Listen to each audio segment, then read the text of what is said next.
ሰላም ጤና ይስጥልን። በመላው ዓለም የምትገኙ የአማራ ኒውስ ኤጀንሲ አድማጭ ተመልካቾቻችን በዛሬው የአማራ ኒውስ ኤጀንሲ ወቅታዊ ዝግጅታችን የአማራ ፋኖ ብሔራዊ ንቅናቄ ምክትል ወታደራዊ አዛዥ የሆነውን ዋርካው ምሬ ወዳጆን ይዘን ወደ እናንተ መድረስ ጀምረናል። እንግዲህ ከአማራ ፋኖ ብሔራዊ ንቅናቄ ምክትል ወታደራዊ አዛዥ ዋርካው ምሬ ወዳጆ ጋር በርካታ ጉዳዮችን እያነሳን አብረን ቆይታ የምናደርግን የሚሆነው ዝግጅታችንን እስከ መጨረሻው እንድትከታተሉና ቻናላችንንም ሰብስክራይብ በማድረግ ቤተሰብ እንድትሆኑ ከወዲሁ መጠየቅ እወዳለሁ። ቀጥታ ወደ ቃለ መጠይቁ።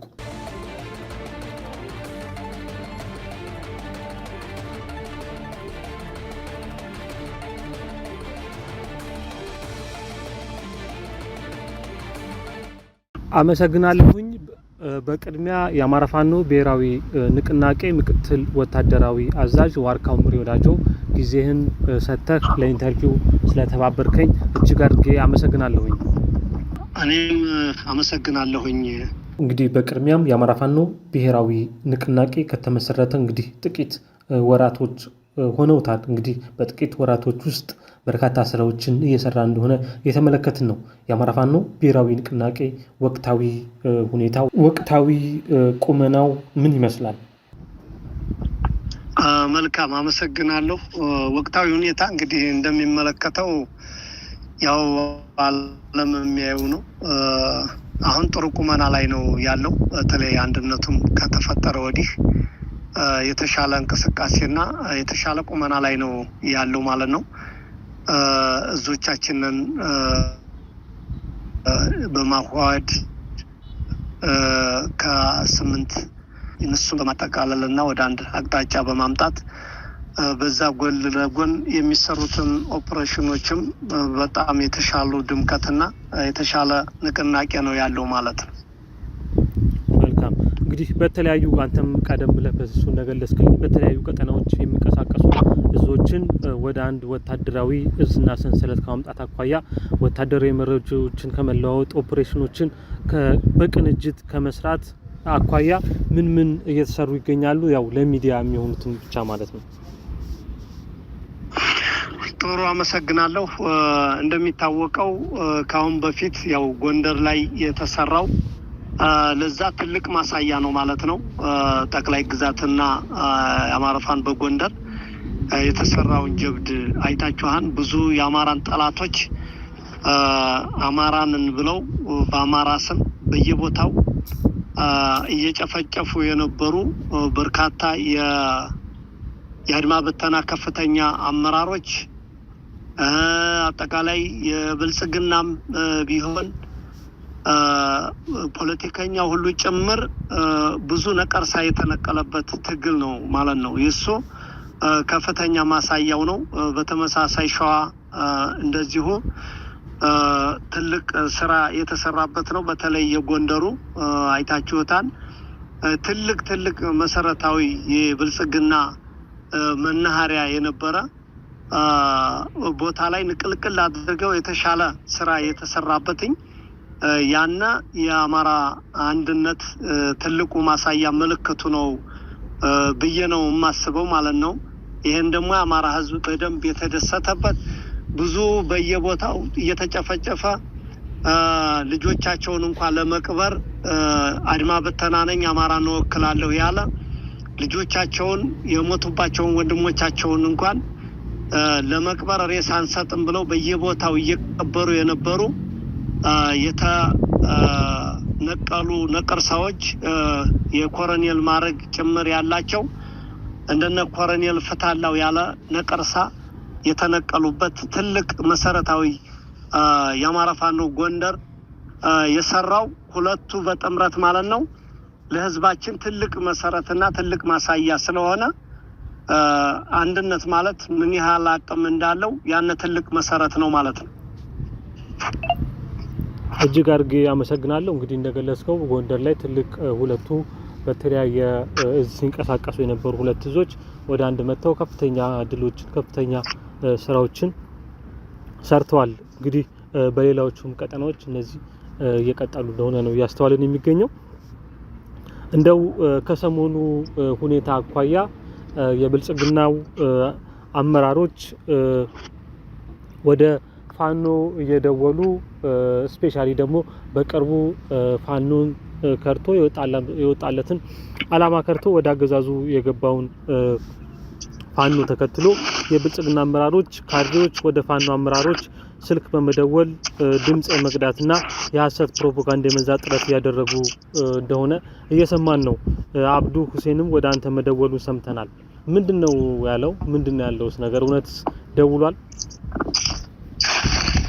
አመሰግናለሁ። አዎ ደውሏል። ምክንያቱም የደወልሁት መጀመሪያ እሱ ጽሁፍ ላይ ነው ያስቀመጠልኝ። ሲመች ደውልልኝ ብሎ ነው ያስቀመጠልኝ።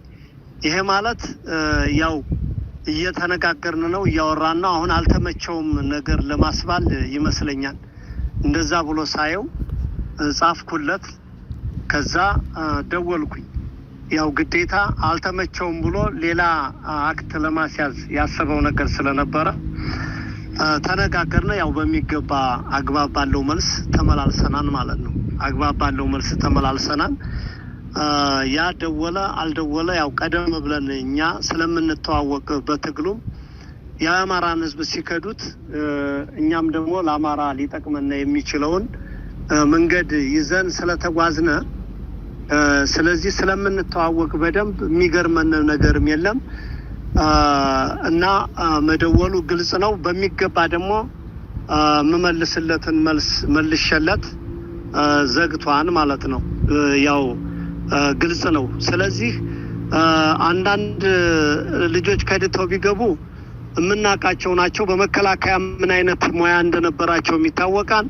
ከኛም ከመጡ ብዙ የሚያበጣብጡን የነበሩ ብዙ አጀንዳ የሚያስይዙብን የነበሩ ነበር። ለምሳሌ እንደነ ፍቅሩ ሙልዬ ያለ ይሱን እንኳን ስቼ መናገር አልነበረብኝም። ግን በትልቁ ብዙ የተደከመበት ብዙ የለፋ ብዙ ዋጋ የከፈሉ መሪዎችና የከፈለ ታጋይ ስለነበር ለታጋዩ ክብር ሳይባል እየጠፋም እያበላሸም እየበደለም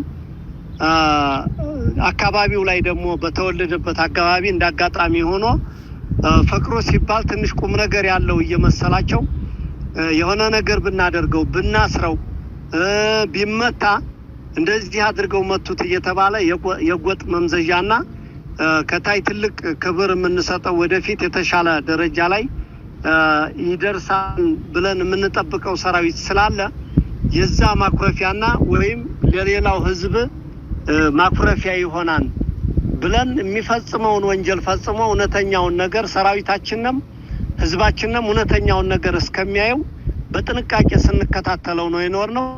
እንደጠበቅነው ተነስቶ ገብቷል። ከዛ በፊትም የነበረው ስነ ምግባሩ ይታወቃል። ሰራዊታችንም ህዝባችንም ያውቃል። እኛ ግን ምንም ሳንነካካ ያው ሄዶ ገብቷል ማለት ነው። በዚህ የሚደነግጥም ሰራዊት የለም። ተላቀቅን ነው ያለው። የሚደነግጥም መሪም የለም። እኛ ብዙ ያለፍንን ታውቃላችሁ። ጎንደር ጠቅላይ ግዛት ማነው ወሎ ጠቅላይ ግዛት እያሉ የኖሩትም ሲገቡ 3 እና 4 ሰው ይዘው ነው የገቡት ማለት ነው። ስለዚህ በዚህ እንደሚኒልክ ትልቅ ክብርና ትልቅ ምስጋና ነው ያለኝ። ማንም አመራር ሲያውደለድልም ሲያባላም ሲሳሳትም ኑሮ ሲገባ ህዝባችንን ታሪክ አናበላሽም እያሉ ለትግላቸው ቀጥ ብለው ለዓላማቸው የቆሙ ለግለሰብ እንዳልታገሉ ሰራዊታችን አሁን ላይ የተሻለ ቁመና እንዳለው ስላረጋገጥነ ትልቅ ኩራት ነው የተሰማን ማለት ነውና በዚህ ላይ ምንም ሊያደናግረን የሚችል መንገድ የለም ለማለት ነው። ብልጽግና ደወለ፣ የሆነ አንድ ቲክቶክ አመራር ገባ አልገባ ማንም የሚደነግጥና የሚወዛወዝ ስለሌለ ትልቅ ኩራትና አገነባባችንን በተሻለ ሁኔታ ስለሆነ አመራሮቻችን ጠንክረው የሰሩበት እስከዚህን ያክል ስለሆነ ነገ ማንኛውም ሰው ቢገባ ምንም ደንታ የለንም ማለት ነው። እጅግ አርግ ያመሰግናለሁ። ያው እንደገለጽከው ትግሉ ከግለሰቦች በላይ ነው። ግለሰቦች ገቡ ወጡ የሚፈጥሩት ነገር የለም። እንደው ግን ማወቅ የሚቻል ከሆነ የስልክ ልውውጣችሁ ምን ብሎ ነበር? ምልልሳችሁ ማወቅ ይቻላል ከአብዱ ሁሴን ጋር የነበረውን? አይ ምልልሳችን ምንም እኔና እንደ ምሬና እንደ አብዱ ሁሴን እንነጋገር ነው ያለው። እኔ እናንተ ስንነጋገር እየተነጋገርንበት በነበረ ጊዜማ አብረን የአማራ ህዝብ እውነተኛ ትግል ታጋይናችሁ መስሎን እየታገልን ይዘናችሁ የምንፈልገው ቦታ ድረስ አስገብተናችኋል። ካስገባችሁን በኋላ ካዳችሁን የሚል መልስ ነው የመለስኩለት። እንደዛ ስል ያው ፕሮፓጋንዳውን ሌላውን ወሬውን ተወው የሚል ነው። በዚህ በወሬ ደግሞ ያው እኔ የምናወራም አይደለንም። የአብዱ ሁሴን ካሁን በፊትም ስለተናገርኩት ምንም መድገምም ስለማያስፈልግ በተግባር ስለምንተዋወቅ ላንተ ይሄን የሚል ስም አይኖርህም። የአማራን ህዝብ ክዳችሁታል። እኛ ደግሞ እናንተ ብትክዱት እኛ እንክደውም ነው የሚል መልስ ነው የመለስኩለት። ይሄን ብሎኛል፣ ይሄን ብየዋለሁ ማለቱ ብዙ ስለማያስፈልግ ለህዝባችን ማን ታምኖ እንደሆነ የሚታገለው ማን እንደሆነ ተላላኪው እነሱ ስለሚያውቁትኝ በተደጋጋሚ የሚነሳ ታሪኮች አሉ። በዚህ ላይ የትግራይን ህዝብና የአማራን ህዝብ ቋሚ ጠላት አድርጎ ያስቀመጠለት ማንም ከላይ የተሰጠው መና የለም። ጌታቸው ረዳና ጻድቃን አብይ አህመድ ጋር ቁጭ ብለው እየታገሉ ቁጭ ብለው ሌላ ታሪክ በሚሰሩበት አማራና ትግሬ ቋሚ ጠላት ነው ብሎ ሊናገር የሚችል የለም። በገጠሙና ጊዜ ገጥመናል። መጀመሪያ እነሱ ጋር ደግሞ የሰራው እሱ ነው እንጂ ሌላ ማንም ሰው አይደለምና ይሄን የመሰለ ነው ያለው ነገር። ወንድም እጅግ አድርጌ ያመሰግናለሁ። እንደው እነሱ ፋኖ ወደኛ መጣ በሚሉበት ማግስት በትላንትናው ዕለት እንኳን ከፍተኛ ጎጃም ላይ ከፍተኛ የጦር መኮንኖችን ጨምሮ በርካታ ወታደራዊ መሳሪያዎችን ሎጂስቲኮችን የተማረኩበት እውነት ነው ያለው። እንደው ምን ይመስላል የትላንቱ ስፔሻሊ ሌተናል ኮሎኔል የተማረከበት አውደ ውጊያ ነው ይሄ? እነሱ አንድ ፋኖ ወደኛ መጣ ባሉበት ማግስት ይሄ ሁሉ ጀብዱ መገኘቱ፣ ይሄ ሁሉ ያገዘው ሰራዊት በፋኖ መማረኩ እንደው ምን ነው የሚያሳየው? በጣም ጥሩ። ያው ቴዎድሮስ እንደሚታወቀው አነሳሱ ላይም ትልቅ ስራ እየሰራ የመጣ ኃይል ነው። አሁን የሰሞኑ ጀብድም ከዛ የመነጨ ነው። እንደሚታወቀው ካሁን በፊትም ኮሎኔል የማረከ ብዙ ኮሎኔሎች የተሸኙበት ብዙ የተለያየ ጀብድ የፈጸመ ነው። አሁንም ያንን ታሪክ ነው የደገመው።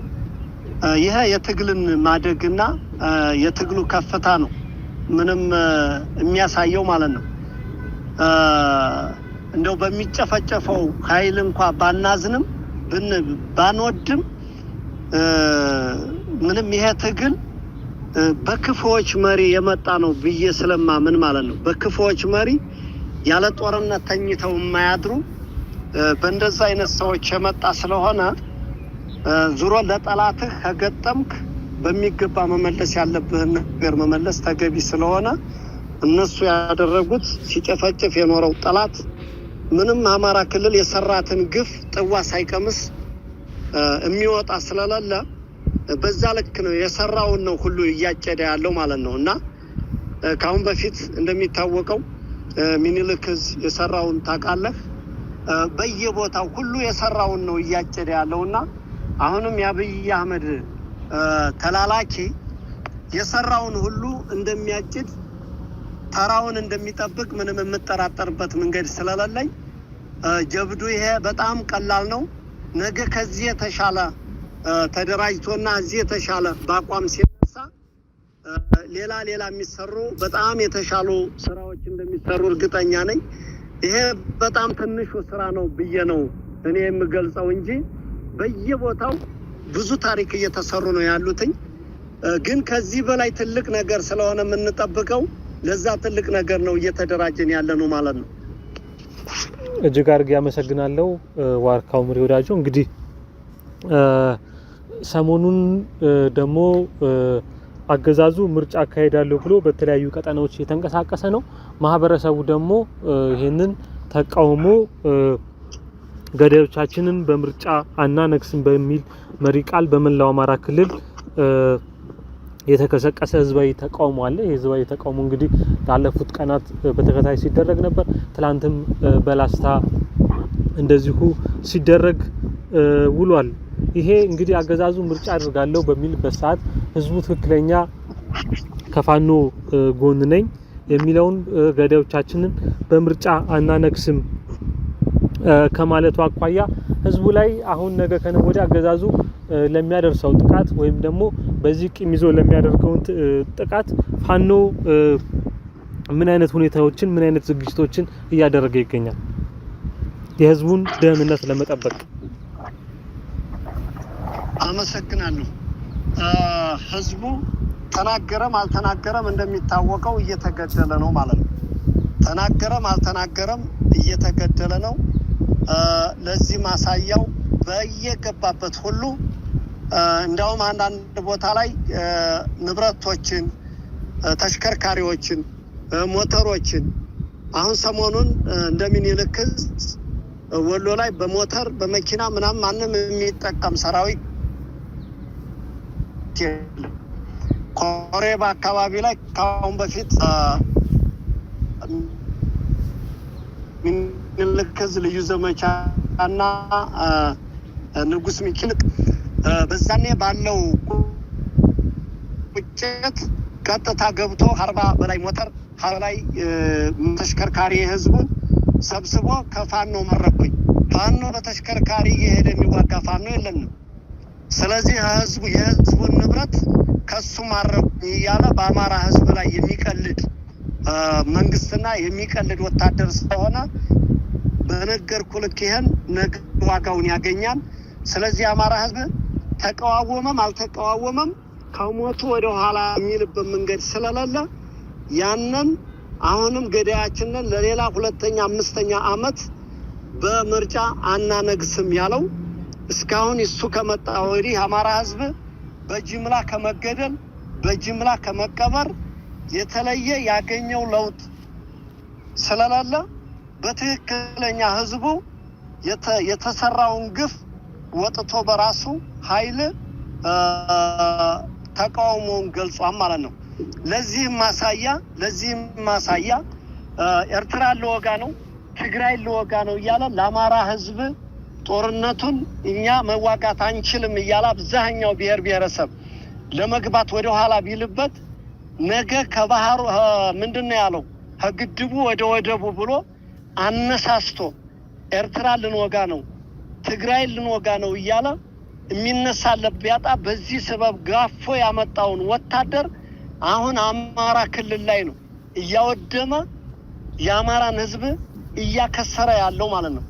ኤርትራ ላይ ተኮሰ፣ ትግራይ ላይ ተኮሰ። እኔ እነሱ ላይ ይተኩስ ብዬ ወይም ይምታ ብዬ አይደለም፣ ግን ለምን ይዋሻል? አማራ ላጠፋ ነው ብሎ ተዘጋጅቶ ይፋዊ መጥቶ ማወጅ አለበት። ጆኖሳይድ አውጆ እየገጠመ ነው፣ እያጠፋ ነው። በዛ ልክ ነው ማድረግ ያለበትና የአማራ ህዝብ አደረገው ወይ? የአብይ አህመድ ጀነራሎች እና አብይ አህመድ ብልጽግና ሂዶ ተዋጋ ወይ? ሰብስቦ ያመጣውን ወታደር ሰብስቦ ያመጣውን ጦር መሳሪያ አረብ ኤምሬት የሚሰበስበውን ማን ላይ ተኮሰው እስካሁን ስትል አማራ ላይ ነው እየተኮሰ ያለው ማለት ነው። ስለዚህ ከዚህ በላይ ግፍና ከዚህ በላይ በደል የሚመጣ ነገር ስለሌለ ወደፊት የአማራ ህዝብ ታያለ ጠብቅ። ይሄን የገባ ኃይል ምን ሊሰራው እንደሚችል ትንሽ ጊዜ ነው ማየት የሚበቃንና የህዝብ ተንገሽግሾ በቃ ዝም ብለን ከምንሞት አንድ ጊዜ ደመ ነፍሳችንን የሰራነውን ሰርተን መሞት የሚል ውሳኔ ላይ እየደረሰ ስለሆነ ትንሽ ጊዜ ነው የቀረው ጊዜው ነው ብዬ የማስበውና የገለጸበት አገላለጽ በተገፋበት መንገድ ነው የገለጸው ለማለት ነው። አመሰግናለሁኝ። እንደው በመጨረሻ ደጋፊው ፋኖ ደጋፊው እንደዚሁም ደግሞ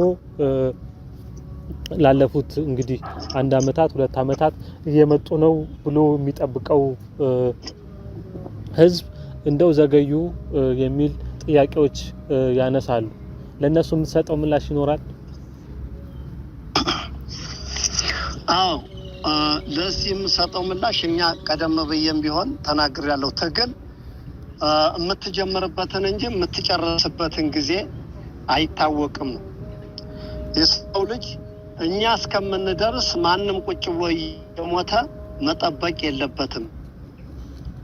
በቃ ጠላቶቻችን እየተሻሙ ነው ያሉት።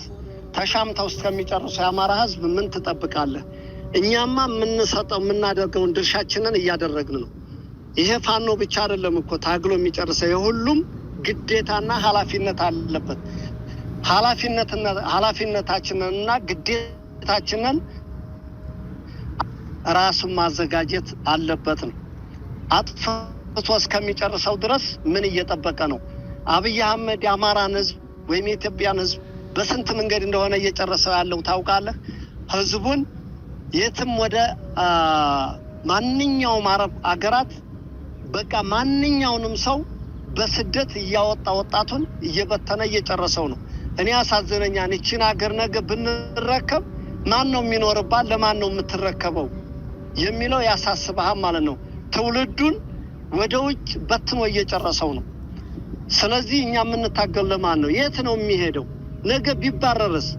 እንደው ክፉ ነው ያርግና አሁን ዓለም ላይ ያለውን ጦርነት በዚህ ወቅት ላይ እያየህ ነው። በቃ የሚያኮራው እኮ ሀገር ነው። በድህነትም ቢሆን የሚያኮራው ሀገር ነው። የሰው ነው። አንድ ቀን የሆነ ሀገር እኮ አኩርፎ በቃ ውጣ ከሀገር የተነስ ብሎ ቢያስለቅቀው በመቶ ሺህ በሚሊዮን የሚቆጠር አማራ በቃ ከአንድ ሀገር ላይ የሚወጣ አማራ ይኖራል፣ ወይም የሚወጣ ኢትዮጵያውያን ሂደህ የምትገባበት መግቢያ ሀገር ያስፈልጋል ማለት ነው። ይህን የጋራ ሀገራችንን ደግሞ በጋራ ነው ታግለን ማዳንና የሀገሩ ባለቤት መሆን የምንችለው እንጂ የሆነ አካል ብቻ ተለክቶና ተሰፍሮ የተሰጠው የለም። እኛማ አቅማችን እስከቻለ ድረስ ወደ ኋላ ላንል ወስነንና ፈርመን በህይወታችን የወጣንን። ለዚህም ይሄው 3 ሀገር ወጋለሁ ብሎ የወጣን መከላከያ ተቋቁሞ ይሄ ኃይል እስካሁን እየታገለ ነው ያለው ማለት ነው። ከዚህ በላይ ኩራት ያለው ማሳያ የሚጠበቅ ነገር የለም። ከዚህ ላይ ህዝቡ ከተነሳ ድጋፉን ከደገፈ በውጭ ያለው በኢኮኖሚው፣ በፖለቲካው፣ በማንኛውም ነገር ከደገፈ ተያይዘ መድረስ ያለበት ዓላማ ላይ ትደርሳለህ ማለት ነው። በዚህ ልክ ነው እኔ ያለኝ ጥሪ ማለት ነው። እጅግ አድርጌ አመሰግናለሁ። እንግዲህ በመጨረሻ እኔ ያላነሳሁት መነሳት ያለበት የምትለው ሀሳብ ካለ ለአንተ እድሉ ልስጥ። አመሰግናለሁ። እንግዲህ በመጨረሻ እኔ ያላነሳሁት ሀሳብ ካለ እንደዚሁም ደግሞ የምታስተላልፈው መልእክት ካለ እድሉን ልስጥህ። እሺ፣ አመሰግናለሁ። ያው መነሳት ያለበት ብዬ የማስበው ያው ገዢው መንግስት እንግዲህ እንደሚታወቀው ሁለተኛ ለመግደል ለቀጣይም ሌላ 5 ዓመት ለመግደል በፈቃደኝነት ምረጡኝና ልግደላችሁ እያለ ነው። ለዚህ አማራ ህዝብ ራሱን አንድ ነገ ለምንነፋው ፍሽካ ለምናደርገው ጥሪ የአማራ ህዝብ በተጠንቀቅ ሆኖ እንዲጠብቀና እፈልጋለሁ። ከዚህ ውጭ የአማራ ፋኖ እንግዲህ እንደሚታወቀው አንድ ሆነናል። አንድነት ደግሞ ምን አይነት ክብርና ምን አይነት አቅም እንዳለው ይታወቃል። ይሄ በየሰፈር የሚሰጡንን ስም በውጭ ሆኖ አንዳንድ የተለያየ ብልጽግና የሚሰጠንን ስም የሚሰጠን መተማማትና መተቻቸት ወጥቶ ከግለሰብ ፋኖ ወጥቶ ከግለሰብ ሰብህና ወጥቶ ቅድሚያ ለህዝቡ ቦታ መስጠትና ህዝቡን ማክበር።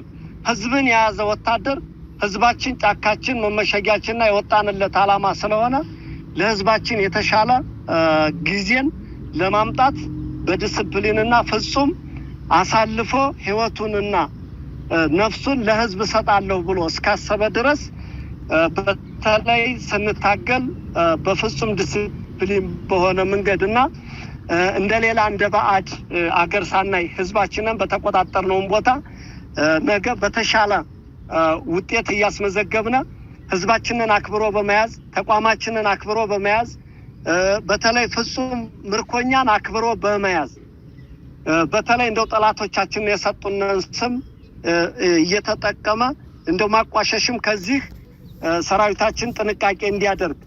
ይሄ ትግል ምንም ቢሆን ክፉ መሪዎች ብያለሁ። ክፉ መሪዎች እንደና አብይ አህመድ ያለ ብልጽግና በቃ ያለ ጦርነት ተኝቶ ማያድር እርስ በርስ እስከሆነ ድረስ እያባላና ያለው ጠላታችን እኛን የፈለገ ያድርግ።